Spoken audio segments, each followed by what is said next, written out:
Morning students. मैं Parvez Ahmed, assistant professor department of history S college Vikramganj से हूँ।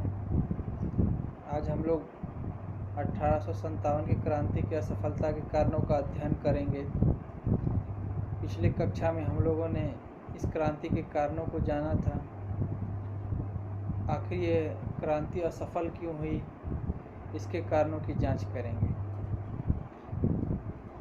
1857 की क्रांति असफल हुई, लेकिन इसने अंग्रेजी सरकार को जड़ से हिला दिया, उसे सोचने पर मजबूर कर दिया।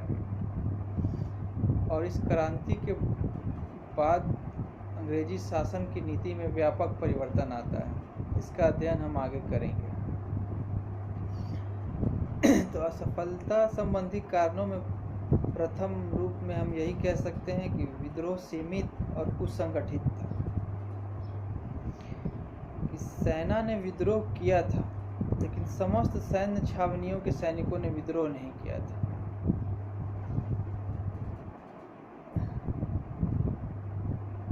विद्रोह से दक्षिण के सैनिक विद्रोह से पूर्णतः अलग थे।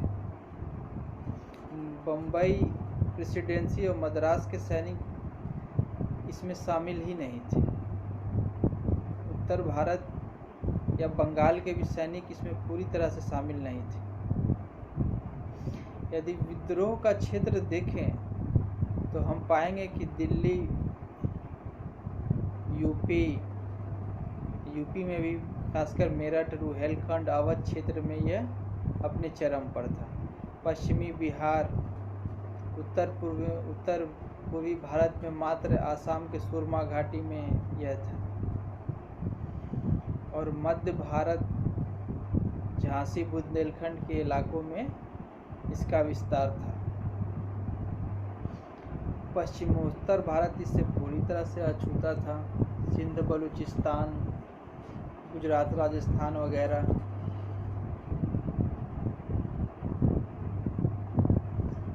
पंजाब भी इससे अछूता था। और दक्षिण में नर्मदा नदी के पार बहुत कम ही अशांति थी, विद्रोह था। तो इसका क्षेत्र पहले के विद्रोह से बड़ा था, लेकिन यह अखिल भारतीय स्तर का नहीं था। और इसका संगठन भी कुसंगठित था। इसके पीछे कोई योजना नहीं थी। इनके नेताओं में भी एकता नहीं थी। बहादुर शाह जफर को इन्होंने अपना राजा घोषित किया था, सम्राट माना था, और नाना साहब को पेशवा। लेकिन इनकी योजनाओं में आपसी तालमेल की कमी थी।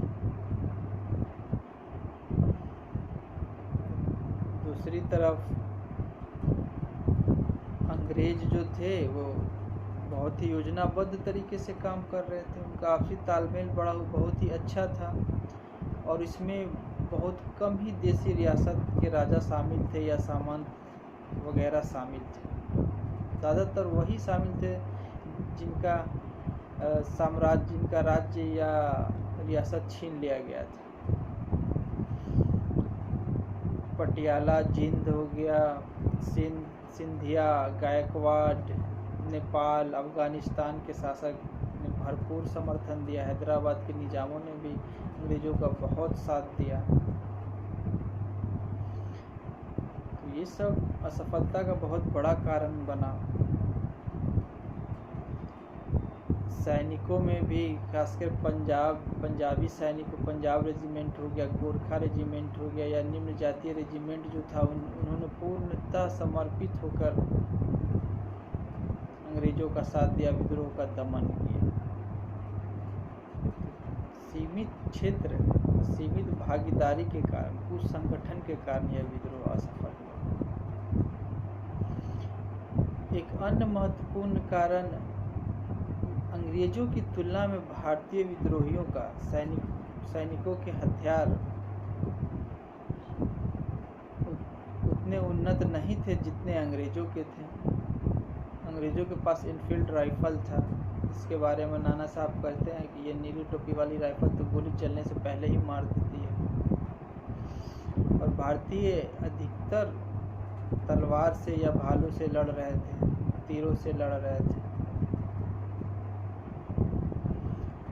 अंग्रेजों का यह सौभाग्य था कि 1856 में क्रीमिया का युद्ध और चीन का युद्ध समाप्त हो गया था और उन्होंने बड़ी संख्या में यूरोपीय सैनिकों को भारत बुला लिया था। लगभग 1,12,000 सैनिक बाहर से बुलाए जाते हैं और ये 3,10,000 भारतीय सैनिकों की भर्ती यहाँ करते हैं।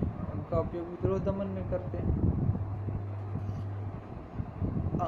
विद्रोह को दबाने में या विद्रोह को असफल करने में अंग्रेजों की तार व्यवस्था का भी बड़ा योगदान रहा कि अंग्रेज कमांडर को पता होता था कि कहाँ क्या हो रहा है, या कोई किसी भी तरह की सैनिक सामरिक सूचना ये आपस में शेयर कर लेते थे, बांट लेते थे, जबकि भारतीय सैनिकों या भारतीय नेताओं के पास संदेश देर से पहुंचता था या नहीं पहुंचता था। आपसी तालमेल की कमी थी, कहाँ क्या हो रहा है पता ही नहीं होता था। विद्रोह को दबाने में अंग्रेजों की तार व्यवस्था ने बहुत ही बड़ा योगदान दिया। आगे चल के अंग्रेजी इतिहासकारों ने इसकी सराहना भी की। विद्रोह का जो स्वरूप था सामंतवादी था। इसमें जो भी सामंत राजा लड़ रहे थे वो अपनी पुरानी स्थिति को पुनः प्राप्त करना चाहते थे। विद्रोह की सफलता के बाद क्या हो, किस तरह का गठन हो, किस तरह का सरकार हो, उनके पास कोई योजना नहीं थी। वो बस पुरानी स्थिति को प्राप्त करना चाह रहे थे।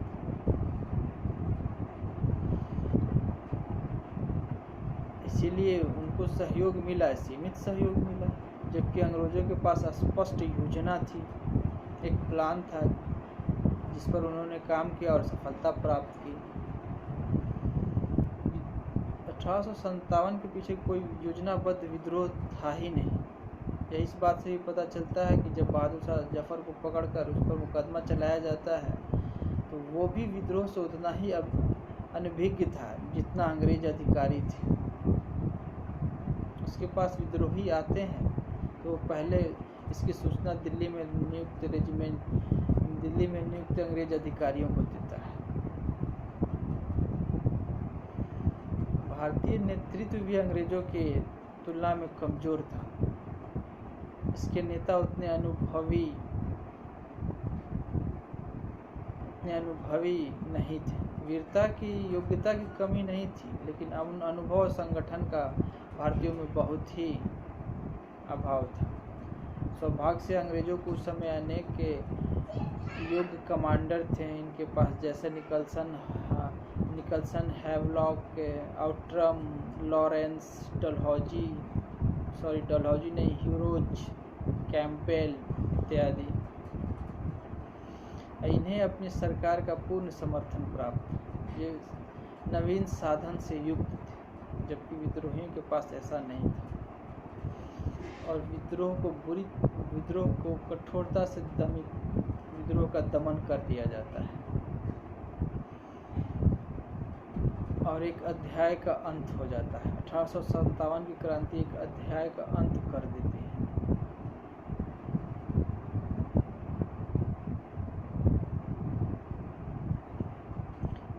इसके फलस्वरूप अंग्रेज अब भारत में क्षेत्र विस्तार की नीति को त्याग देते हैं और आर्थिक शोषण की नीति को अपनाते हैं और अनेक परिवर्तन भारतीय संदर्भ में करते हैं, अपनी नीतियों में करते हैं, जिसके द्वारा ये भारत पर अधिक से अधिक मजबूती से शासन कर सकें और अधिक से अधिक पकड़ बनाए रख सकें। और इनके शासन का एक प्रमुख आधार डिवाइड एंड रूल बन गया। फूट डालो और शासन करो।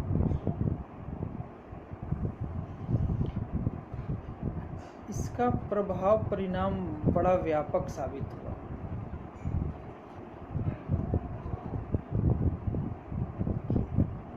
1858 में विद्रोह का दमन हो जाता है और 58 में ही ब्रिटेन की महारानी विक्टोरिया द्वारा एक उद्घोषणा की जाती है भारत से संबंधित शासन नीति में व्यापक परिवर्तन किया जाता है। उद्घोषणा में कहा जाता है कि अब भारत का शासन कंपनी सरकार नहीं चलाएगी। अब भारत का शासन कंपनी ईस्ट इंडिया कंपनी से लेकर सीधे ब्रिटिश क्राउन को दे दिया जाता है। अब भारत पे सीधे शासन ब्रिटेन का होगा, ब्रिटिश संसद का होगा, ब्रिटिश क्राउन का होगा। कंपनी शासन का अंत हो गया और भारत के शासन के लिए भारत परिषद का गठन किया गया, जिसका मुख्यालय लंदन में बनाया गया। इसमें 15 सदस्य होते थे और इसका प्रमुख भारत सचिव कहलाता था और यही भारतीय शासन के लिए उत्तरदायी बनाया गया। तो अब भारत का शासन हजारों मील दूर बैठे ब्रिटेन में भारतीय परिषद द्वारा संचालित हो। उद्घोषणा में रानी ने यह भी स्पष्ट कर दिया कि अब भारत में क्षेत्र विस्तार की नीति का त्याग किया जाएगा। अब किसी भी देशी राजा या रियासत का या नवाब का विलय नहीं किया जाएगा। सबके अधिकार की सम्मान की रक्षा की जाएगी, क्योंकि ये जान चुके थे कि 1857 के विद्रोह के दबाने में देशी रियासतों ने या देशी राजाओं नवाबों ने किस तरह इनकी मदद की थी। इसलिए ये इन्हें अपना मित्र बनाना चाहते थे और इन्होंने ऐसा किया। जिन्होंने इनका साथ दिया था, इन्होंने बड़े पैमाने पर उनको पुरस्कार भी दिया, जैसे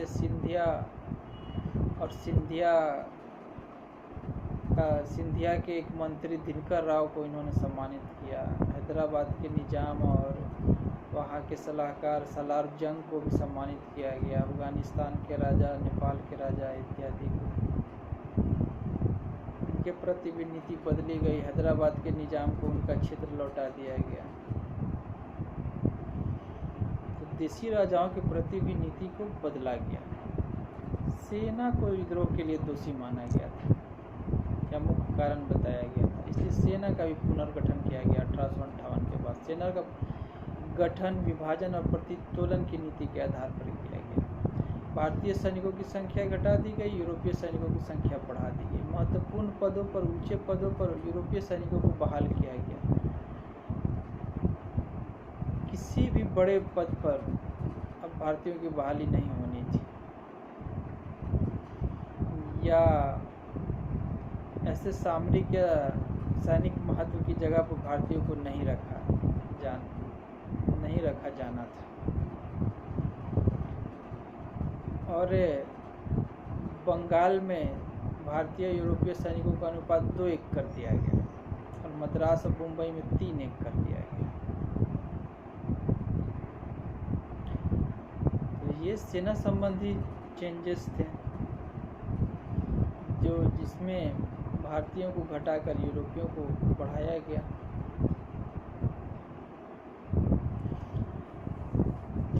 अब सबसे बड़ा भावनात्मक दुष्परिणाम इस क्रांति का यह हुआ कि भारतीयों में या अंग्रेजों में जातीय कटुता पहले की अपेक्षा और बढ़ गई। अंग्रेज भारतीयों को असभ्य मानने लगे, पशुवत मानने लगे, इस विद्रोह के लिए जिम्मेवार मानने लगे। कई चित्रों में वे भारतीयों को अर्धमानव के रूप में, उपमानव के रूप में दिखाते हैं, जो आधा गोरिल्ला है आधा निग्रो है। उनसे दूरी बनाने की नीति का कठोरता से पालन किया जाने लगा, उनको और हे दृष्टि से देखने जाए और वो मानने लगे कि भारतीयों को या इन्हें शक्ति के बल पर ही कंट्रोल किया जा सकता है। वाइट बर्डन थ्योरी का ये और सशक्तता से पालन करने लगे। ये मानने लगे कि ब्रिटिश शासन भारत में भारतीयों को सभ्य बनाने के लिए ही आई है। और भी कई तरह के परिवर्तन किए गए जिसका उद्देश्य यही था कि भारत पर ब्रिटेन का शासन बना रहे, मजबूती से बना रहे।